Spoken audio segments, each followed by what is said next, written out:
Sergei, well, it's been a while since we last buried Ramzan Kadyrovich, and here we are about to do it again. Today there was news that, of course, seems like a fake, but we want to believe it so much that we almost want to believe even this fake. Although, to be fair, the way it's been presented does make you stop and think. Maybe it has already happened. In particular, he was the first. This was reported by the Telegram channel Applaud Ishkeria. I'll just quote it. Ramzan, bitte. At 9:03 on January 21st in Grozny, the head of Chechnya passed away. Our source reports that kidney failure ultimately led to cardiac arrest, although a kidney transplant operation had been scheduled for the next day. He was very eager to see his son after the car accident. Well, he was so eager, apparently, that he just burst. But in fact, their meeting never happened. No one will tell you about this anytime soon. An order has already been given to keep silent until the green light is given, to release the information to the public.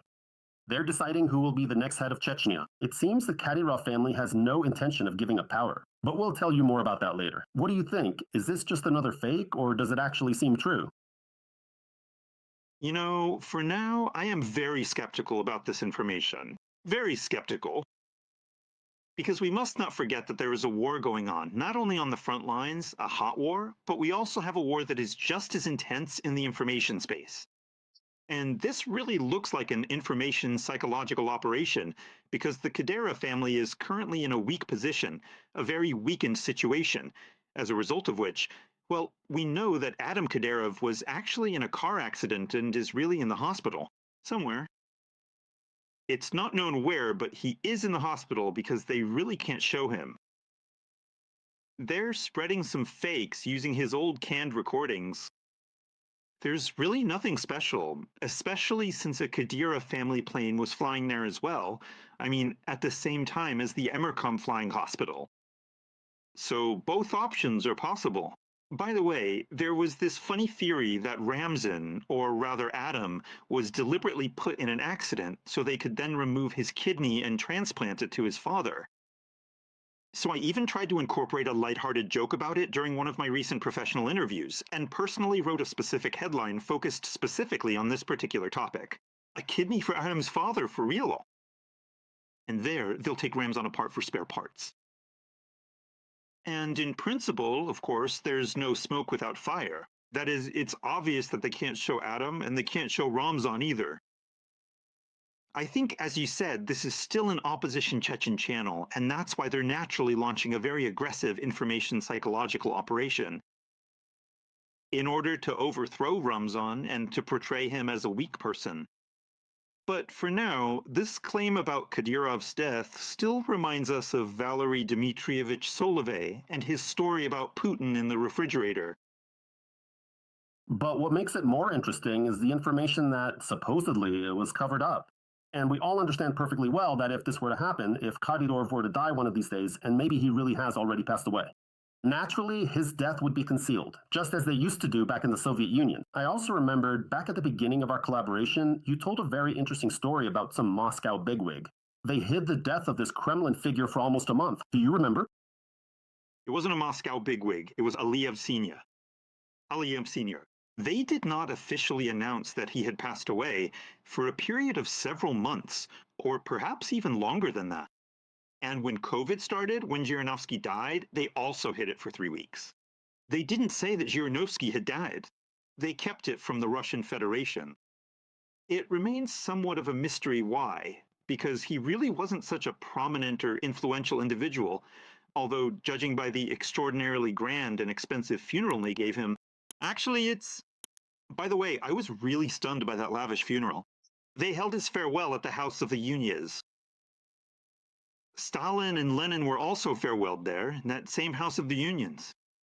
We can't even remember who else among the great Russian statesmen had their farewell there. I think the last time was probably with Yeltsin.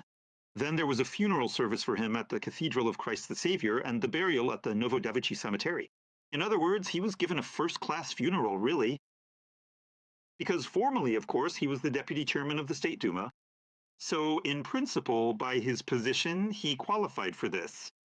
But actually, during the specific period when he was dying, I think he wasn't even occupying that particular professional position any longer at all. And that was quite interesting, rather curious to consider. I clearly recall, to be perfectly honest, I was surprised at how extraordinarily lavish a funeral they gave Zhirinovsky. And maybe it was a play on the nostalgia of Russians, who were already starting to be brought back to the old ways. Back in the USSR, that country was used to grand funerals. Remember the race with the gun carriages? It wasn't that long ago, it's not yet forgotten. Maybe they did it for that reason, for propaganda purposes. As an option, it's actually quite effective. Alright, whether Ramzan is dead or not, as they say in Odessa, dead is dead, as long as he's healthy.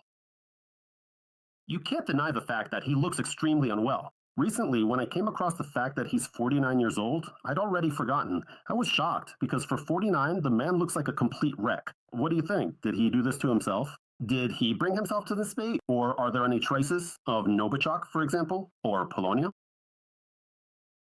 There are a lot of things, I mean, objectively speaking.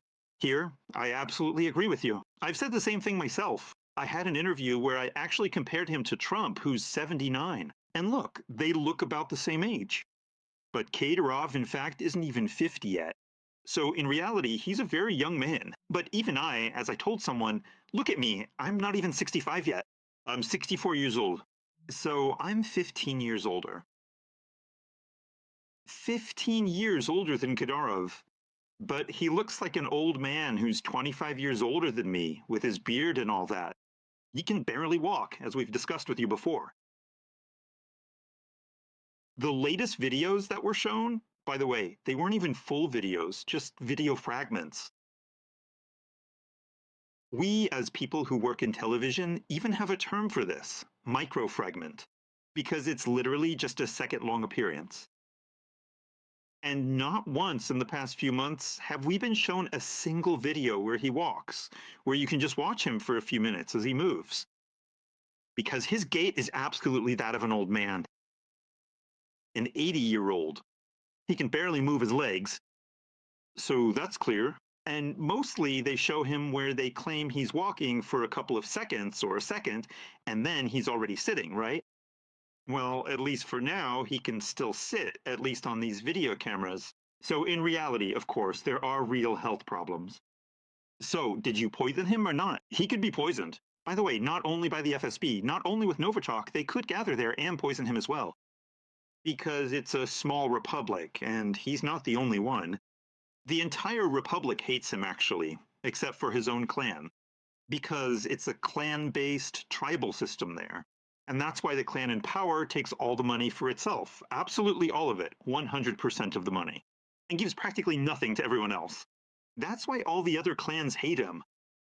But if another clan comes to power, they'll do exactly the same thing.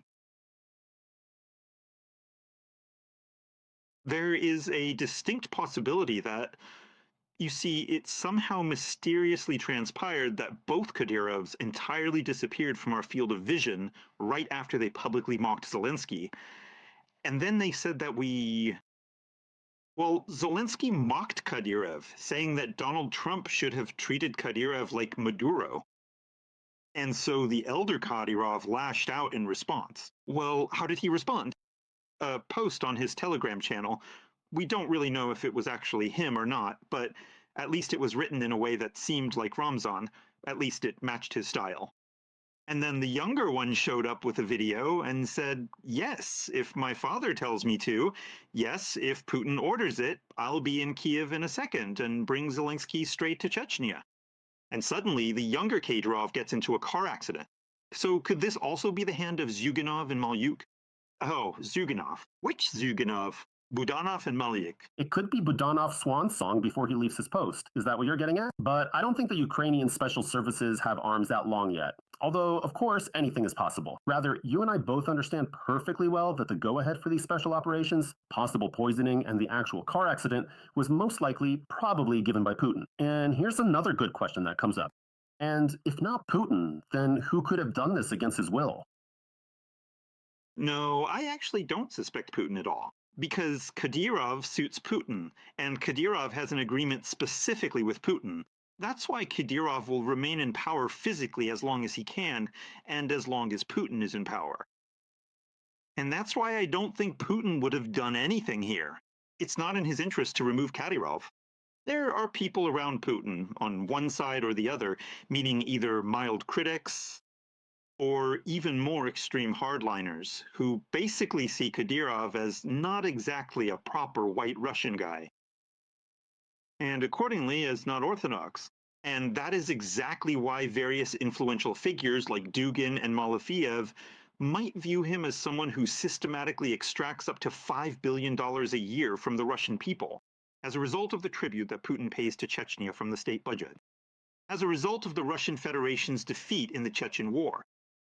So these are more likely the roots here. In other words, roughly speaking, Russian Nazism, Russian neo-fascism, Russian nationalism, Russian Orthodox fascism. It is this movement that is very critical of Kadyrov, not Putin himself.